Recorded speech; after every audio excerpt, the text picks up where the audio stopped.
Hello and welcome to Let's Fail HQ. My name is Knight, and today we're going to be playing RCT3.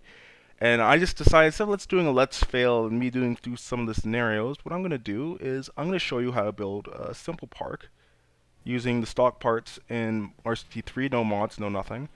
And this is more or less what I would do, and it's just a basic, so we're not going to do anything too fancy with the decorations and all that. I apologize for the fraps in the upper right hand corner. I'll make sure I turn that off next time. I just realized it was on. So what we're going to do to start with is we're going to get rid of this awful asphalt. I don't like it. You may like it. You can use whatever paving you want. But for me, I'm going to use the crazy, what's it called? Crazy paving? Yeah, that's what I thought it was. And we're just going to get rid of this.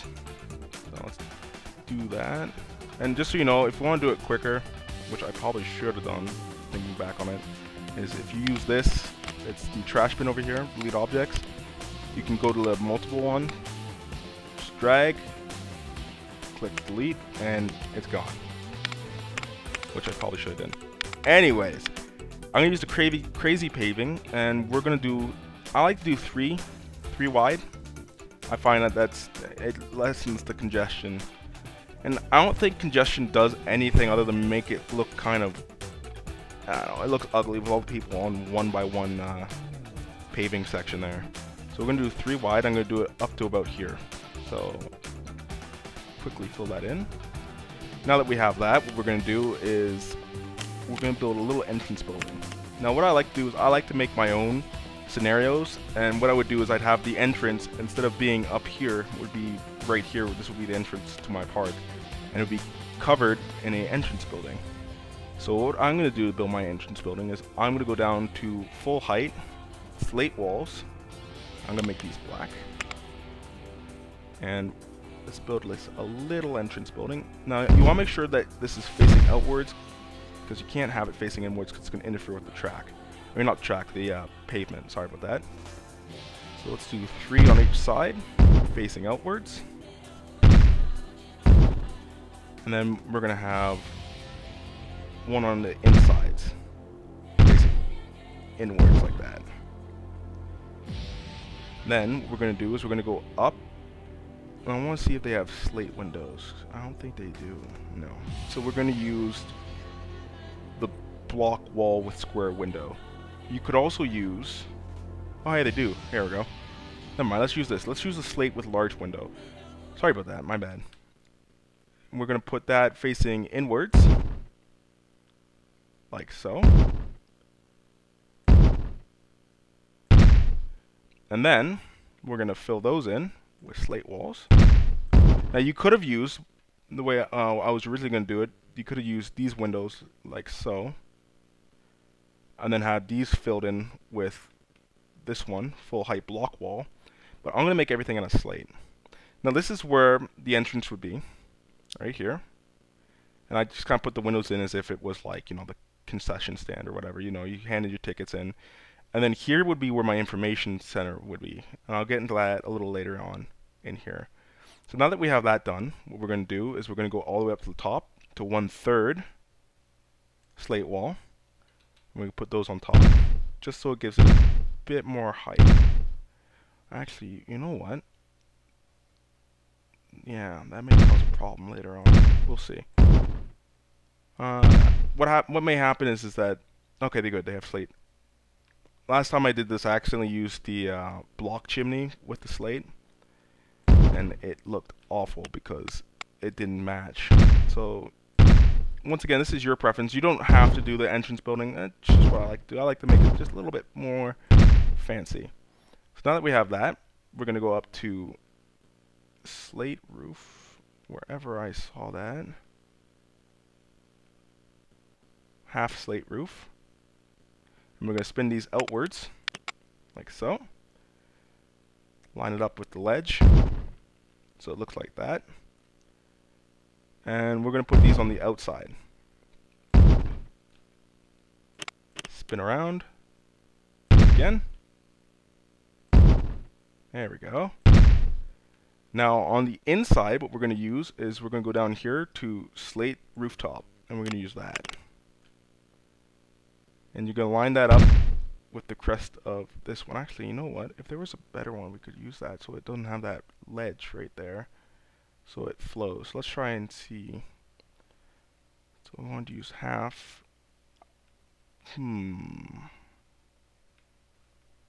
Let's turn all the walls off.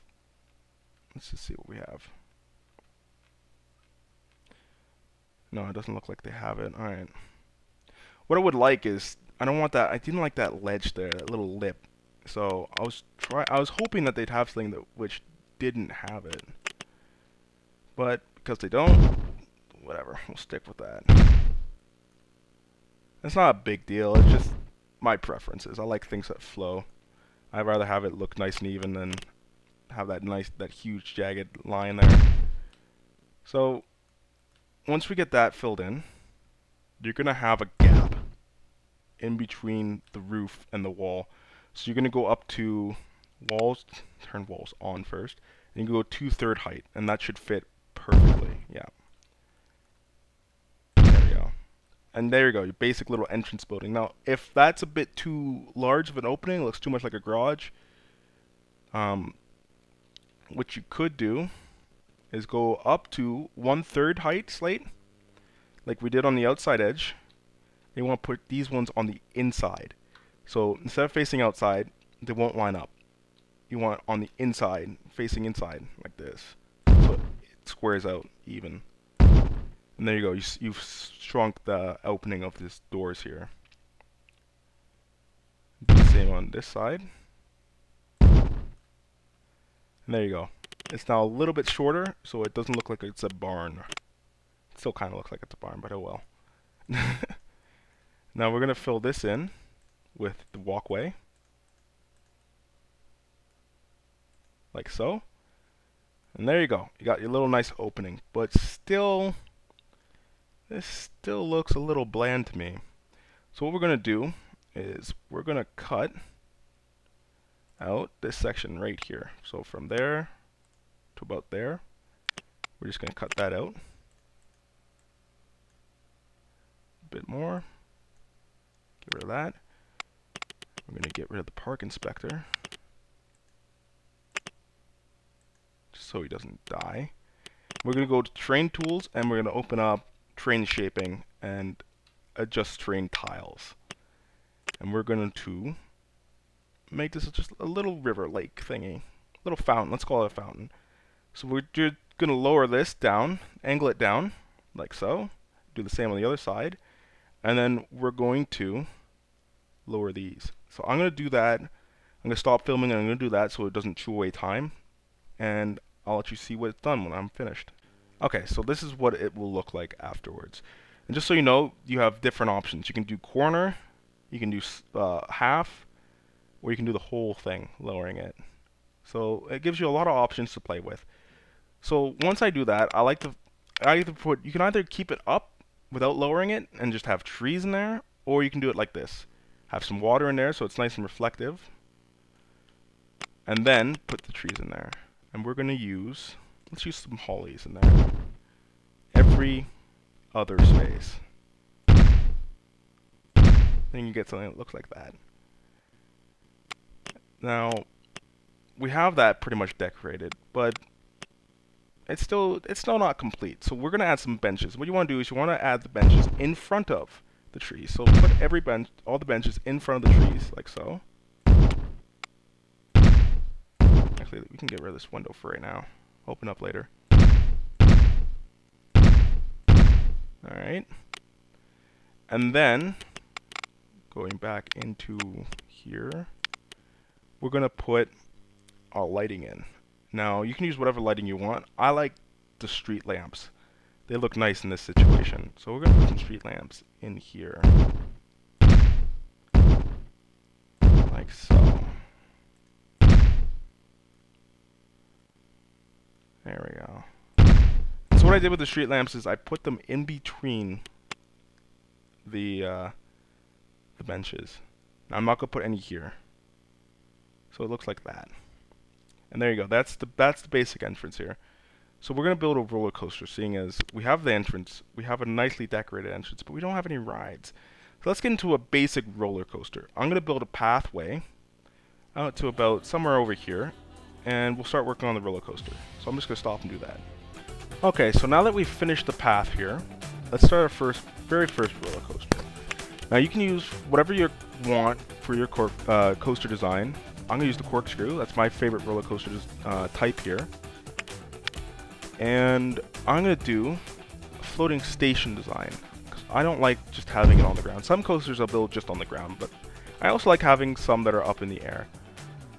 Now I'm actually going to push it out just a bit, about here. 36 feet again, just so you have enough room for your paths and whatnot. And I want about 5 cars. Go into here. So I need another station piece. 5 cars. There we go. You can, as I said, if you do this, you can do whatever you want. But for this tutorial, I'm just going to do the simple, basic design here. And what we're going to do is we're going to go down instead of going straight up. We're going to go down just a bit. We're going to go inwards towards the fence there, using small, just so we can get it going the opposite direction. And then we're going to go up using the chain lift. Now, you don't want anything too crazy. Like, you don't want an insanely fast, insanely long coaster. People won't go on that. You can have long coasters and you can have fast coasters, but you have to make sure that it's something that's a bit realistic. So kind of base your design off something that you might see in real life, or if you want, base your design off of a real life coaster. I'm just going to build my own little coaster. We're going to go to 95 feet here, and what we're going to do is we're going to go down. Instead of going straight down, we're going to go down just a bit, turn it back around so it's going the opposite direction. There we go, like that. And we're going to go down. Now, in some situations, using a steep slant like this will not be your best choice, because you're going to run out of room and you're not going to get as much speed as just using a gentle slope. But because it's also going down a lot faster, you're going to save room. So what we're going to do is we're going to do a steep slope into a gentle slope, saving some room. Like if I was to use a gentle slope all the way down, I would have ended up back here. So now that we're on the ground, we're going to go like this, and I'm going to show you why I have that straight ray there in a second. Let's go inwards again and up. This time we're going to push it out just a bit farther. We're going to go flat for a bit, down again. Spin it around so I get a better view. And then we're going to let's go straight down to the ground again. Now, because we're going this way, and I really don't want to go that way, I want to go the opposite way. Instead of just doing another turnaround like that, I'm going to do something different. I'm going to make a little invert here. So let's do a half loop, and then you're going to do a corkscrew, whatever way you want it to go. I want it to go this way, so I'm going to do this corkscrew. And then you're going to do the opposite one. And that's going to bring the corkscrew to a stop. And then we're going to do a half loop, which is going to turn us around. Straighten out. Let's go this. Back. Can I do that? Will that work? No, it won't. I didn't think it would. So instead of that, let's try and do a up. Let's go outwards towards pavement. That's actually inwards, I believe. Yeah. Was it? Let's check it out. Yeah, it was inwards. Okay. So we're gonna go outwards, straight out and up. I have to go up one more. Or is it a few more? I'm gonna have to go up a few more, aren't I? Alright, let's do that. Alright. There we go. No, not that one. We want this one. Straighten out. Back down. And this is where we're going to finish off the coaster. Not like this, obviously, because it's just going to kill people. Unless you're into that kind of thing, then you can totally do that. Now, if you're a bit stuck on how to finish your coaster, or you don't know where to go, how you're going to finish it. They added an autocomplete to the game, which is very nifty. So I'm going to autocomplete this, if it can. It may take a bit, but if there is a solution possible, it will find it. So I'm going to let that do its thing. There we go. That's completed the autocomplete, and this is what it's come up with. And there we go. Basic coaster design. It's not too difficult, not too complicated. It's got everything you'd want in it. It's got ups and downs, it's got loop-de-loops, it's got everything. So I'm gonna end it here. Next time when I pick it up, we're gonna do some decorating the coasters, some maybe even getting into building a station, and moving on to the other rides in the game. So until next time, this is Knight. Thank you for watching, and enjoy the rest of YouTube. I will see you later.